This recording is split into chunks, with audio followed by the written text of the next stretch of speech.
here we go again. The federal government, never one to miss a chance to swing a hammer at a successful American company, has decided that Google is just a little too good at what it does.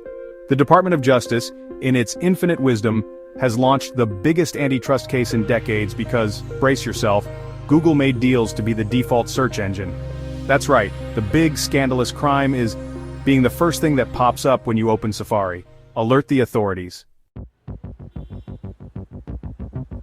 Apparently in Washington's eyes, being the most popular search engine on the planet isn't a result of innovation, consumer preference, or good old-fashioned excellence. Nope, it must be a sinister plot to strangle competition. Never mind that you can change your default search engine in, 3 clicks. Or that competitors like Bing and DuckDuckGo are one tab away. Who has time for facts? The DOJ's argument boils down to this. Google pays Apple and other device makers to be the default search engine, and defaults are powerful. True. But so is having a product people actually want to use. It's not like people are being forced to search how to boil water on Google at gunpoint. And let's not pretend the tech market is some kind of static wasteland. We're in an AI arms race, new search models are popping up monthly, and the idea that Google is unchallenged is laughable. But the government, ever nostalgic for 1998, thinks it's time to relive the glory days of the Microsoft antitrust case. Because what worked back then must be perfect for today's internet economy, right? Here's what's really happening. A bunch of unelected bureaucrats have decided that success is suspicious.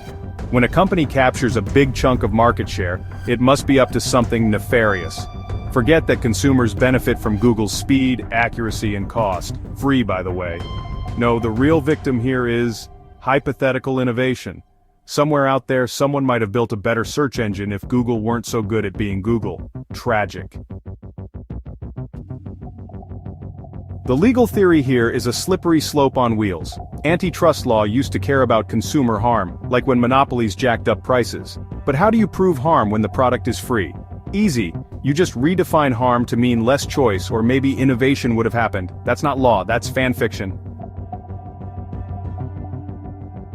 If this case sets a precedent, get ready for a future where success equals liability. If you're dominant in your space, you'd better watch out.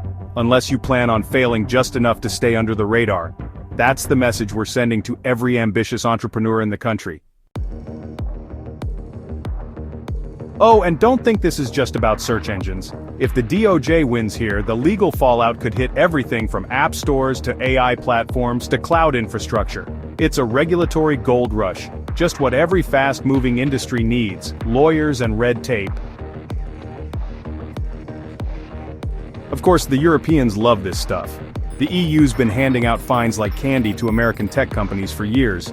Nothing says pro-innovation like penalizing success to protect weaker players. Apparently DC wants in on the action now.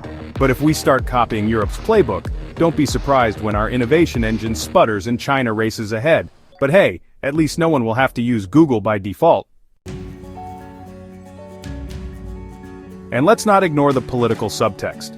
Big tech hasn't exactly made a lot of friends in conservative circles. There's plenty to criticize: bias, censorship, you name it. But punishing a company for winning in the marketplace is not the answer. If you think Silicon Valley has too much power, the solution isn't to hand even more power to the federal government. Because here's the irony: the same people screaming about tech monopolies are fine with bureaucratic monopolies. Unelected regulators writing vague new rules to target companies they don't like? No problem. But a business paying to put its product in front of users? Outrageous.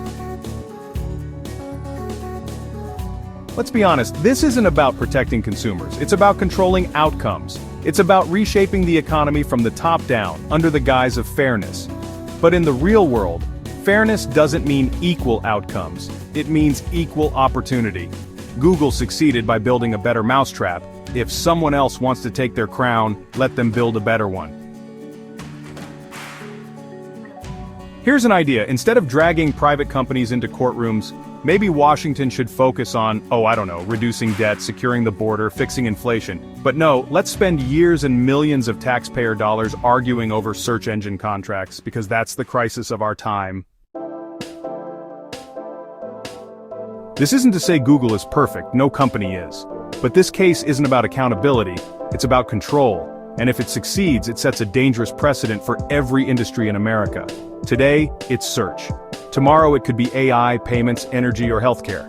Any sector that dares to scale could find itself in the DOJ's crosshairs. Conservatives should see this for what it is, not a blow for competition, but a blow to free enterprise. If we let the government redefine success as a threat, we lose the very engine that drives American prosperity. Let the market decide. Let consumers choose. And if someone's got a better idea than Google, let them prove it. But don't let the government break what it can't build. Please leave a comment in the comments section below letting us know what you think. As always, please like and subscribe to our channel and don't forget to hit that notification bell to stay in the loop. As always, stay free, stay strong, stay conservative.